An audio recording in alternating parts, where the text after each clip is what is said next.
गला 20 तारिख नु चली बरगढ़ पुस्तक मेला फी दिन बिलबुड़ा ने मेला ने जमुछे लुकंकर भीड़ मन मनसा बही घिनुछन लोग आधुनिक जुबे बिनाई कमबार बही रादर तो बरगढ़े केंता चली पुस्तक मेला आसुन देखमा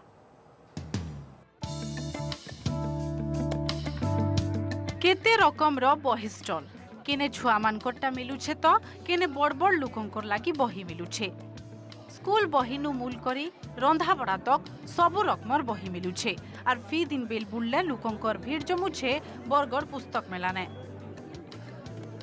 बरगढ़ गांधी स्मृति पाठागार तरफु जॉर्ज हाई स्कूल पड़िया ठाने चली बुक फेयर जेने राइज और राइज बाहर बड़ बड़ बही छापुथिबार संस्था माने आसिकरी शामिल हिछन धर्म ज्ञान महापुरुषंकर जीवनी इतिहास उपन्यास नाटक पूजा गीत खेल मनोरंजन एंता सबु रकमर बही मिलुछे इ मेला ने बाहर नाई मिलुथिबार बही माने पाई करी पाठक माने भी बड़ा खुश बढ़िया बढ़िया बही भी मिलुछे गृहिणी मानकर लगी बढ़िया बढ़िया खाद्य बही पुराण बही सब भल भल आइछे छुआ मानकर लगी भी बढ़िया बही माने आछे महिला मानकर लगी आछे रसोई बही आचार बही पिठा बनाबार बही सब अच्छे मोर एजुकेशन बही आनबार थिला इनके आयली और जेन जेन बही माने बाकी बही नो बरगढ़ रे ना पाइते सेटा ई पुस्तक मेला नु पाइ छे आ मते बहुत खुश लाला जेन बही में नुरुतिले ना पाइते सेटा पाइ छे जे आ मुई सांग मान कसे बहुत मया करछे हमर जेन आचार हो बॉडी हो एवरीवन्स किसी माने मेर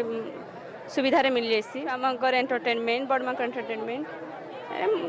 वर्ष को थरे आसिली बहुत बढ़िया लागसे खाली जे बहिर पसरा मिलीछे हेटा नाइसी फी दिन बेल बुल्ले ये अंचल साहित्यिक कवि नेता सियान सुजन को नहीं करी भिन्न भिन्न प्रसंग ने सेमिनार होछे तार संगे फी दिन बेल बुल्ले स्कूल कॉलेज रो छुआ माने भी सांस्कृतिक कार्यक्रम माने देखौछन गला 2002 मसियानु गांधी स्मृति पाठागार तरफु मूल हेतिबार बरगढ़ बुक फेयर ई वर्ष 17 नंबर वर्षे पहुंची आरी मेला ने इथर लागिछे 126 टा स्टॉल जेंटा एबार 29 तारिख तक चलबा गांधी जी 150तम जयंती अवसर रे आम गांधी जी फोटोचित्र गुड़ाक जीवन उपरे आधारित आरंभ रु शेष पर्यंत 100 गोटी फोटो गोटे आम पाइथिलु सेटा सेही फोटोटा को आम प्रदर्शनी माध्यम रे उपस्थापन करिजु बरगढ़ नु दीपक शर्मा का रिपोर्ट ओटीवी फिदिन केना शर्मा का खबर लगी लगन करि पारबे हमर वेबसाइट odisatv.in ओडिया ने खबर पढ़बार के चाहूतिले लगन करि पारबे हमर वेबसाइट खबर.odisatv.in जुहार।